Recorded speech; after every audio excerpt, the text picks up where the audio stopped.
1만 번 이상 읽은 책이 36권이고 사기의 백이전은 11만 3천 번 읽은 역사 인물이 있습니다. 바로 독서왕 백곡 김득신의 이야기입니다. 10세에 겨우 글자를 깨치고 20세에 비로소 글 한 편을 지었지만 자신의 부족함을 알기에 더욱 치열하게 노력하여 결국 59세에 과거급제하여 벼슬길에 오른 대기만성의 인물입니다. 노력만한 재능이 없다는 걸 깨우치게 해주는 독서왕 백곡 김득신의 이야기를 만나보겠습니다.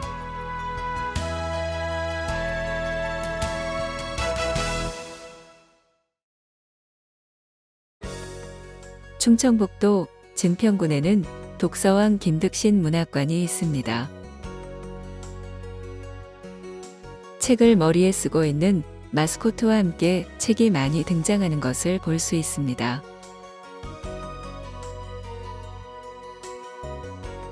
다양한 종류의 책으로 된 기둥과 벤치가 문학관 정문에 있고 주변에는 책 모양의 비석과 의자에 앉아 독서를 하고 있는 동상까지 볼 수 있습니다. 독서왕 김득신 문학관이 자리하고 있는 증평은 책을 사랑하는 고장임을 알 수 있습니다. 이 마스코트의 주인공이 바로 독서왕 김득신인데요. 문학관 안으로 들어가기 전 독서왕 김득신의 조형물과 책들로 꾸며진 문학관 외부를 잠시 둘러봅니다.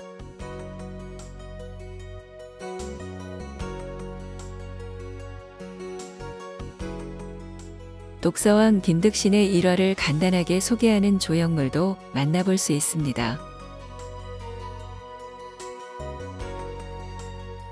조선 최고의 독서광이라고 불렸고 노둔했지만 공부에 매진해 늦은 나이에 과거에 급제하는 등 본받을 점이 많은 인물인 백곡 김득신은 증평 출신의 역사 인물입니다. 백곡 김득신의 독서 정신과 문학을 계승하고 보존하기 위해 2019년에 세워진 독서왕 김득신 문학관을 지금부터 만나보겠습니다. 독서왕 김득신 문학관은 3층으로 되어 있는데요. 먼저 1층의 상설 전시실을 만나보겠습니다.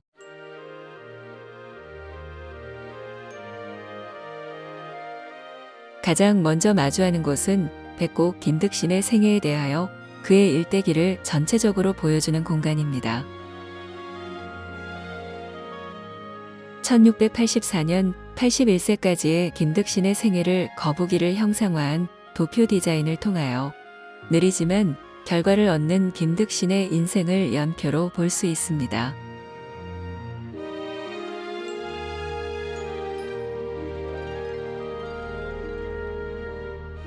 발자국에 서서 김득신의 생애를 스크린으로 감상할 수 있습니다. 해당 모니터 앞에서 대기하면 애니메이션이 상영됩니다. 백곡 김득신은 1604년 10월 18일 증평에서 부친 남봉 김치와 모친 사천목시 사이에서 장남으로 출생했습니다. 모두의 기대 속에 밝은 미래만 기다리고 있을 것 같았지만 김득신은 어릴 때 천연두를 앓게 됩니다. 다행히 김득신은 목숨은 건졌으나 몸이 나은 후 총기를 잃고 매우 아둔한 아이가 되었습니다. 유년기에 접어든 김득신은 외삼촌인 목서음에게 천자문을 배우기 시작했으나 그의 어리석음은 외삼촌조차 혀를 내두를 정도였습니다. 까마그 바보 소리를 들을 정도로 머리가 나쁜 김득신을 보며 주위 사람들은 비웃었고 집안 어른들은 차라리 공부를 포기시키는 게 낫지 않겠냐고 했습니다. 그러나 높은 학식과 훌륭한 성품을 지닌 아버지 김치는 김득신을 믿고 끝까지 두둔해 주었습니다. 100번 읽어서 외우지 못하면 1000번 읽고 1000번 읽어서 깨우치지 못하면 10,000번 읽으면 된다. 비록 총명함은 가지지 못했지만 김득신은 밤낮을 가리지 않고 그 누구보다 굳건한 의지로 열심히 공부했습니다. 엄청난 독서량으로 정평이 난 김득신은 31세 때 고문 36편을 반복해서 독파하기 시작했고, 한 번 책을 읽기 시작하면 주위에서 무슨 일이 벌어지는지 모를 정도로 몰두했습니다. 거듭된 과거 시험 낙방 끝에 김득신은 39세가 되어서 식년시 진사에 합격합니다. 김득신은 42세가 되어서야 비로소 말단 관직인 숭령전 참봉이 되었습니다. 김득신은 많은 시를 남겼는데 그 중에서도 용산의 한 정자에서 한강을 보며 지은 시 용호로 인해 천하의 명성을 떨쳤고, 용호는 아직까지 그의 대표작으로 남아 있습니다.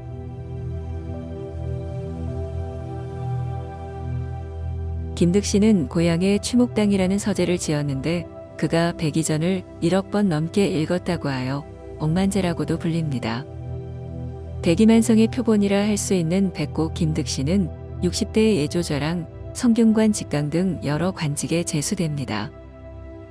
김득신은 31세부터 67세 때까지 36년 동안 고문을 반복 독파하고 독수기를 지었는데 10,000번 이하로 읽은 것은 아예 적지도 않았다고 합니다.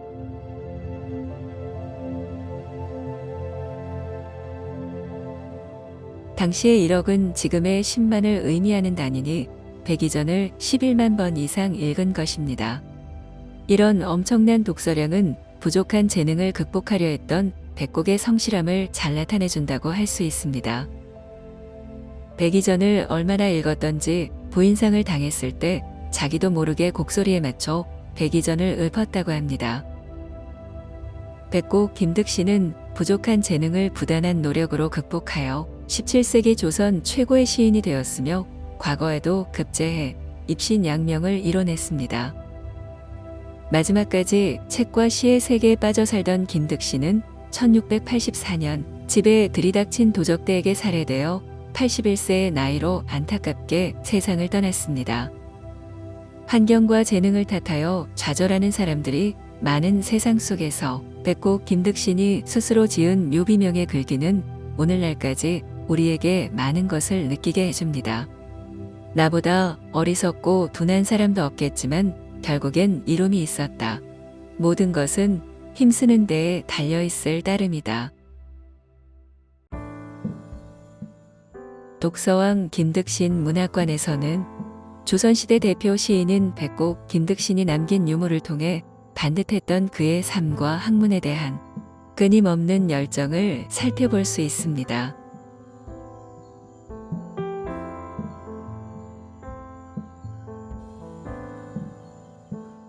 백곡집은 김득신의 문집으로 1590여 개의 시와 180편의 산문이 수록되어 있습니다.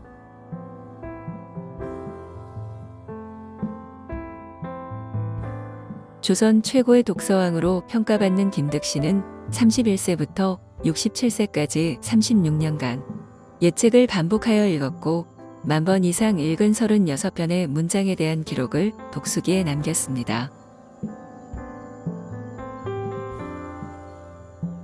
김득신의 독서법은 반복과 정독을 특징으로 하고 있는데, 이러한 방법을 통해 글을 쓴 저자의 사상이나 문장의 특징을 몸소 파악하였다고 합니다. 독수기는 우둔하지만 끊임없이 노력을 통해 큰 업적을 이룬 김득신의 기록물로 오늘날 우리에게 큰 교훈을 남겨주고 있습니다. 백곡 김득신이 10,000번 읽은 책도 볼 수 있습니다. 사마천의 역사서 사기에 수록된 백이전을 11만 3천 번 읽었다는 기록이 있다고 합니다. 여기서 10,000번이라는 조선시대 숫자는 현재의 셈법에 따르면 10만을 의미합니다.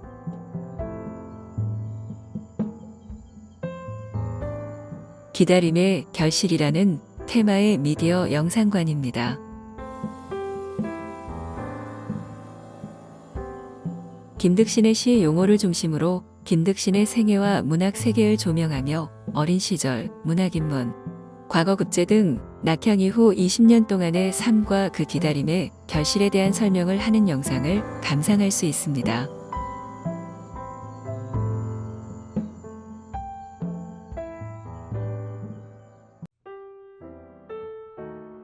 영상관 밖으로 나오면 다양한 체험 공간을 마주하게 됩니다.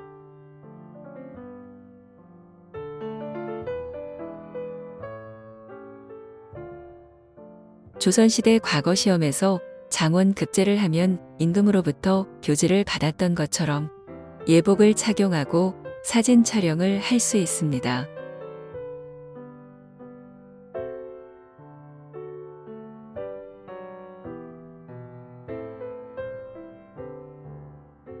또 백곡 김득신에 대한 지식을 퀴즈를 통해 서로 겨뤄보는 코너도 자리하고 있습니다.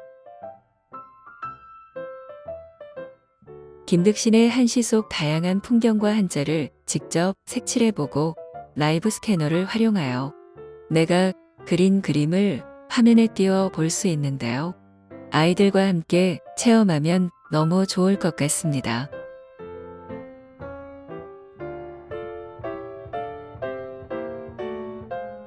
독서왕 김득신 문학관 2층으로 이동해 보겠습니다. 2층 복도에는 멋스러운 인테리어와 함께 밖에 아주 잘 내다보이는 휴게 공간이 마련되어 있습니다.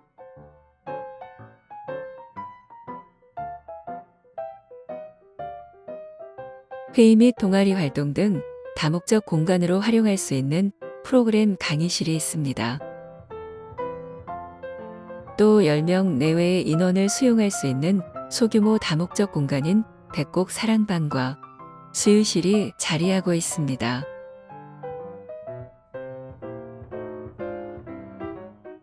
(3층에는) 기획전시실이 있습니다. 김득신과 관련된 전시뿐만 아니라 다양한 전시를 제공함으로써 지역 주민뿐만 아니라 이곳을 찾는 관람객에게 더욱 풍성한 볼거리를 제공하고 있습니다.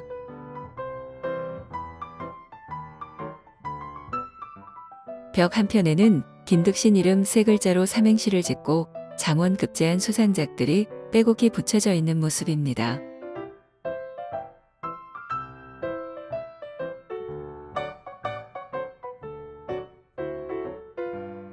옆으로는 취목당 카페가 자리하고 있습니다.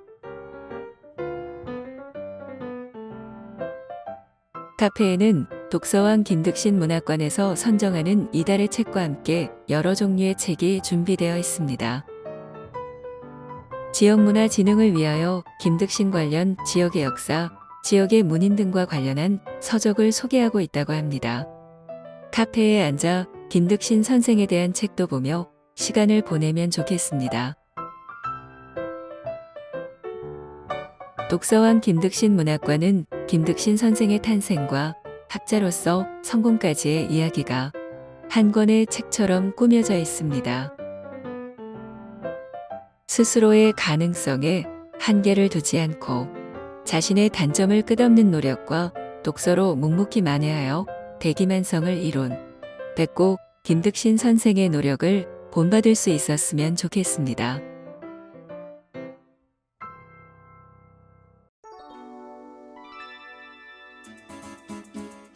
증평구는 증평의 역사인물인 백곡 김득신을 알리고자 하는 흔적들을 여러 곳에서 만나볼 수 있습니다. 이곳은 증평군 율리인데요. 김득신 이야기길이 시작되는 곳입니다. 마을의 한쪽 벽면에는 백곡 김득신의 독서 이야기 20선이란 제목으로 그의 일대기를 동판에 새겨 전시하고 있습니다.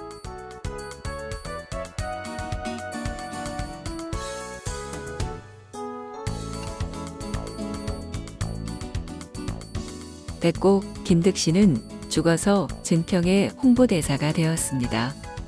각종 매스컴에서 그의 이야기를 전한 내용이 기록되어 있는 모습입니다. 길목에는 김득신을 기념하거나 알리는 정보가 가득합니다. 이곳에서 400m 올라가면 백곡 김득신의 묘소가 나옵니다.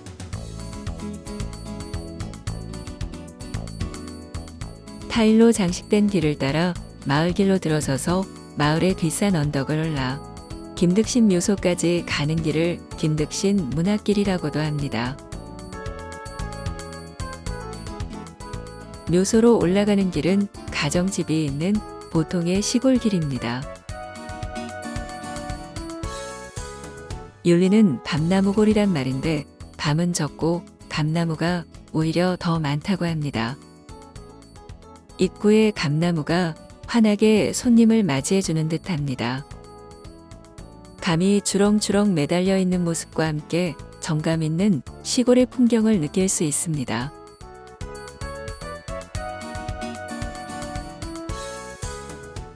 백곡의 아버지 김치가 이주해 마을을 연 이곳 윤리의 밤티 마을은 백곡 김득신의 고향입니다.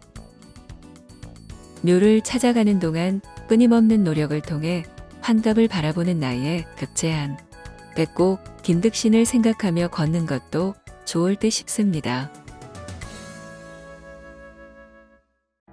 얼마 오르지 않아 저 멀리 시비가 보이기 시작합니다. 김득신 묘소로 가는 길에 만나는 시비에는 백곡 김득신이 노래한 율협이란 제목의 칠원율시가 새겨져 있습니다. 산기석 시냇가에 석작대에 오르니 황혼의 석양이 눈앞에 펼쳐지네. 시흥에 겨워 붓을 들고 시름 덜려 한 잔 또 한 잔. 나그네 꿈은 서울로 가 있건만 벗의 편지는 골짜기로 전해오네. 벌써 새 봄이 오려는가. 잔설노가 매화가 터지려 하네.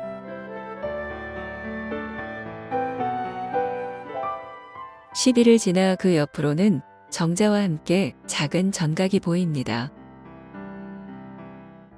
전각에는 독서왕 김득신을 소개하는 이야기가 간단하게 새겨져 있습니다. 부족한 재능을 노력과 끈기로 극복해 대기만성을 이룬 그의 이야기는 아직도 많은 사람들에게 큰 울림을 주고 있습니다.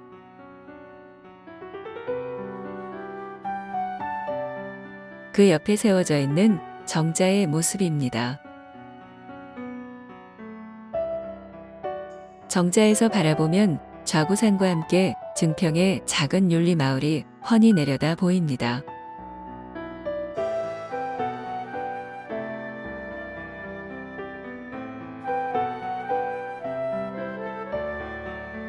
드디어 백곡 김득신의 묘소가 보입니다. 백곡 김득신 선생의 묘소는 충청북도 시도기념물 제160호로 지정되어 있습니다. 묘소에는 비문과 동자석이 잘 보존되어 있으며 아버지 김치의 묘 아래 안치되어 있습니다.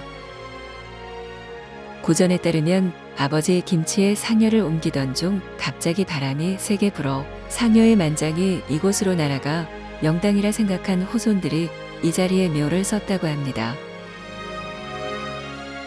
백곡 김득신의 묘비에는 가슴을 울리는 글귀가 새겨져 있습니다. 재주가 남만 못하다고 스스로 한계를 짓지 마라. 나보다 어리석고 둔한 사람도 없지만 결국엔 이름이 있었다. 모든 것은 힘쓰는데 달려있을 따름이다.